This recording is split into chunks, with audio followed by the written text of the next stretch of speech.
Pada video sebelumnya, kita sudah mempelajari bahwa atom karbon dapat berikatan membentuk senyawa, baik dengan sesama atom karbon maupun dengan atom lain melalui ikatan kovalen, baik ikatan kovalen tunggal, rangkap 2, maupun rangkap 3. Nah, pada dasarnya, senyawa karbon dapat kita golongkan ke dalam senyawa hidrokarbon dan turunannya, di mana pada video kali ini kita akan membahas tentang senyawa hidrokarbon.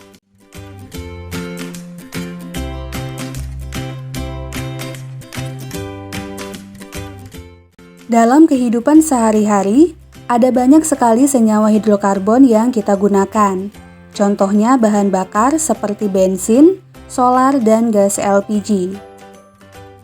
Nah, apa sebenarnya yang dimaksud dengan hidrokarbon ini?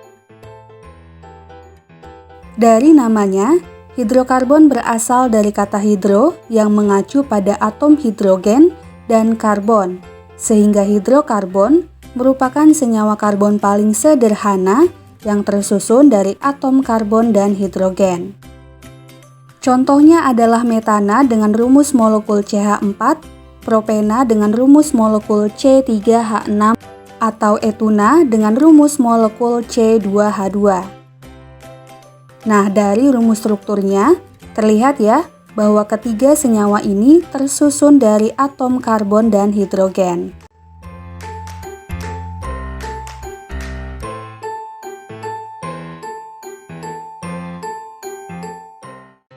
Senyawa hidrokarbon ini dapat kita bedakan berdasarkan dua hal, yaitu berdasarkan bentuk rantai karbonnya dan berdasarkan jenis ikatannya. Nah, kita bahas dulu yang pertama, yaitu pengelompokan senyawa hidrokarbon berdasarkan bentuk rantai karbonnya, di mana berdasarkan bentuk rantai karbonnya ini, hidrokarbon dikelompokkan menjadi dua, yaitu hidrokarbon alifatis dan hidrokarbon siklik. Kita bahas dulu hidrokarbon alifatis.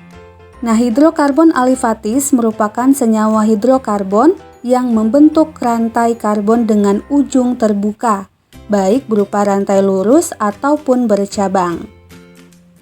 Nah, perhatikan senyawa pentana dan 2,3 dimetilheksana berikut ini. Terlihat ya bahwa pada kedua senyawa ini, atom-atom karbonnya membentuk rantai dengan ujung terbuka.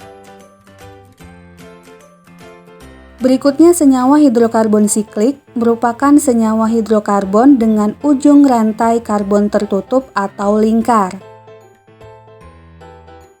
Nah, berdasarkan ikatannya, senyawa hidrokarbon siklik ini dapat kita bedakan lagi menjadi dua, yaitu senyawa alisiklik dan aromatik. Untuk senyawa hidrokarbon alisiklik, merupakan senyawa hidrokarbon rantai tertutup yang ikatan antar atom karbonnya merupakan ikatan tunggal. Nah, contohnya, perhatikan senyawa siklobutana dengan rumus struktur berikut ini.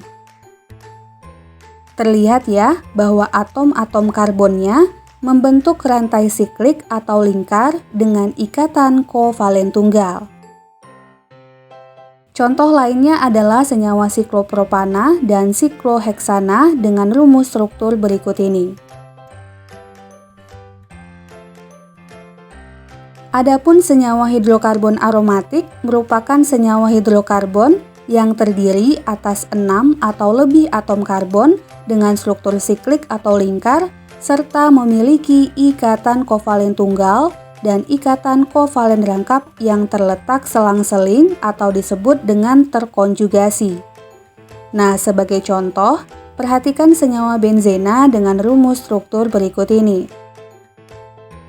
Terlihat ya, bahwa keenam atom karbonnya membentuk rantai tertutup dengan ikatan kovalen tunggal dan rangkap 2 yang berselang-seling. Nah, selanjutnya berdasarkan atom penyusunnya, hidrokarbon siklik dapat dibagi lagi menjadi homosiklik dan heterosiklik.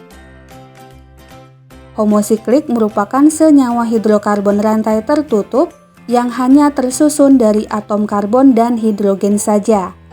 Contohnya siklobutana dan siklopentana dengan rumus struktur berikut ini. Nah, adapun heterosiklik merupakan senyawa hidrokarbon rantai tertutup yang salah satu atau lebih atom karbon atau hidrogennya digantikan dengan atom lain, seperti atom sulfur, nitrogen, dan oksigen. Nah, contohnya, perhatikan senyawa dengan rumus struktur berikut ini.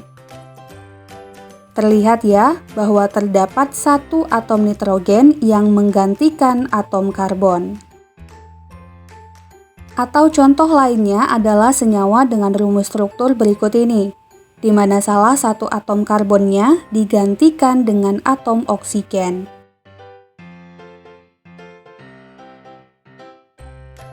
Berikutnya berdasarkan jenis ikatan yang terdapat dalam senyawanya, hidrokarbon dikelompokkan menjadi dua, yaitu hidrokarbon jenuh dan hidrokarbon tak jenuh. Hidrokarbon jenuh merupakan senyawa hidrokarbon yang ikatan antar atom karbonnya adalah ikatan kovalen tunggal. Contohnya adalah senyawa propana dengan rumus molekul C3H8 berikut ini. Dari rumus strukturnya, kita dapat melihat bahwa ikatan antar atom karbonnya merupakan ikatan kovalen tunggal. Contoh lainnya adalah senyawa 2-metilpropana. Terlihat juga ya bahwa ikatan antar atom karbonnya merupakan ikatan kovalen tunggal. Berikutnya hidrokarbon tidak jenuh merupakan senyawa hidrokarbon yang setidaknya memiliki satu ikatan kovalen rangkap, baik ikatan kovalen rangkap 2 maupun rangkap 3.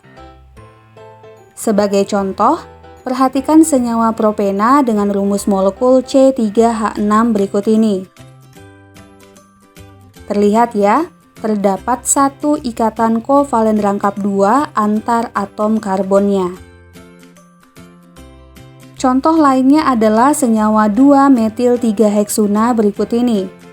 Terlihat juga ya, bahwa terdapat satu ikatan kovalen rangkap 3 antar atom karbonnya. Berikutnya senyawa hidrokarbon jenuh ini disebut dengan alkana, di mana rumus umumnya adalah CnH2n+2. Contohnya adalah CH4, C2H6, dan C3H8. Terlihat ya, bahwa perbandingan jumlah atom karbon dan hidrogen penyusunnya adalah N banding 2n+2. Adapun untuk senyawa hidrokarbon tak jenuh dengan ikatan kovalen rangkap 2 disebut dengan alkena, di mana rumus umumnya adalah CnH2n. Contohnya adalah senyawa C2H4, C3H6, dan C4H8. Terlihat ya bahwa perbandingan jumlah atom karbon dan hidrogennya adalah N banding 2n. Nah, sedangkan untuk senyawa hidrokarbon tak jenuh dengan ikatan kovalen rangkap 3 disebut dengan alkuna, di mana rumus umumnya adalah CnH2n-2. Contohnya adalah C2H2, C3H4, dan C4H6. Terlihat ya bahwa perbandingan jumlah atom karbon dan hidrogen penyusunnya adalah N banding 2n-2. Nah, berikut ini adalah bagan yang menunjukkan kesimpulan jenis-jenis senyawa hidrokarbon.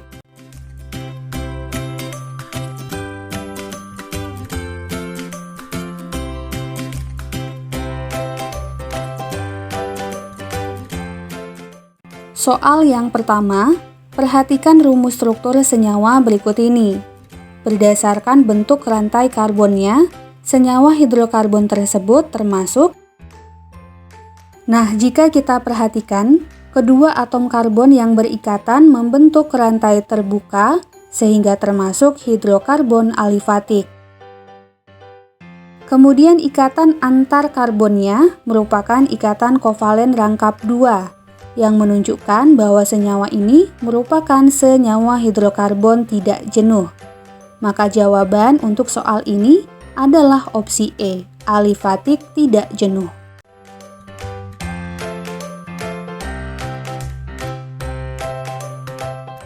Soal yang kedua, di antara senyawa dengan rumus molekul berikut yang termasuk hidrokarbon jenuh adalah.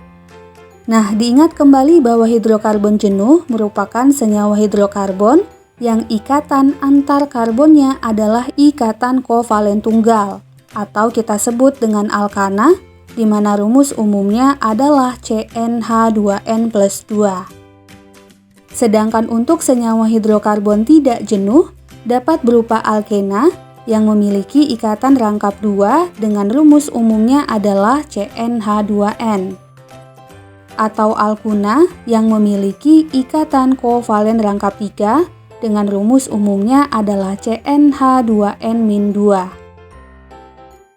Nah, sekarang mari kita perhatikan opsi jawabannya satu persatu.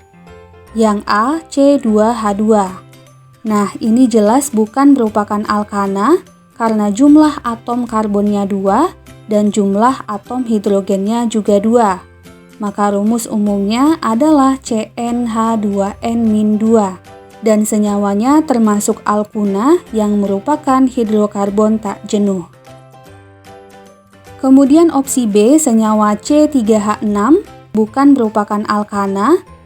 Bisa dilihat ya, jumlah atom karbonnya 3 dan jumlah atom hidrogennya 6. Sehingga rumus umumnya adalah CnH2n. Maka senyawa ini termasuk hidrokarbon tidak jenuh berupa alkena. Berikutnya opsi C, C4H10 merupakan senyawa hidrokarbon jenuh. Jumlah atom karbonnya 4 dan jumlah atom hidrogennya 10.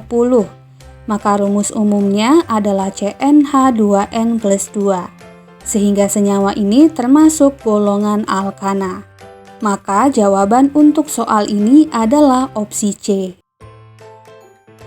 Adapun untuk opsi D, C5H8 merupakan senyawa alkuna karena rumus umumnya adalah CnH2n-2. Dan untuk opsi E, C6H12 merupakan alkena karena rumus umumnya adalah CnH2n.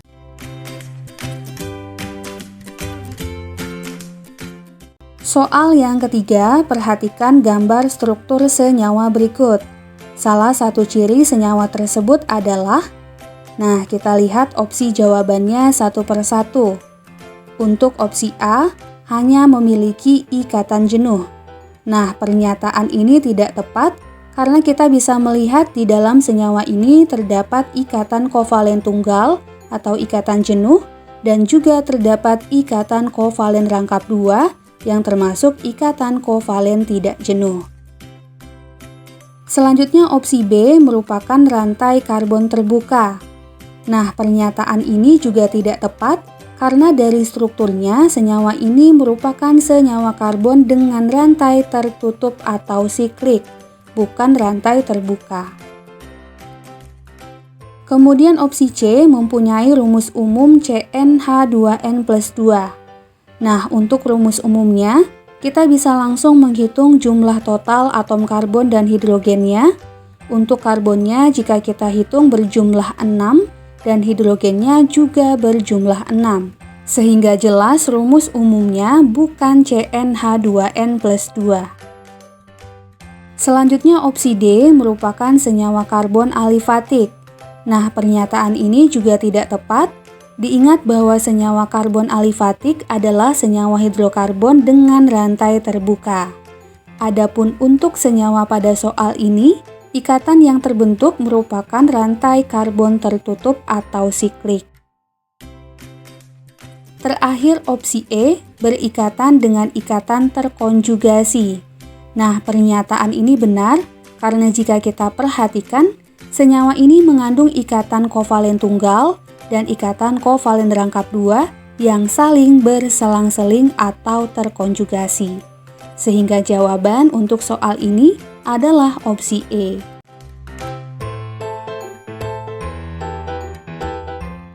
Soal yang keempat, senyawa berikut yang merupakan senyawa heterosiklik adalah.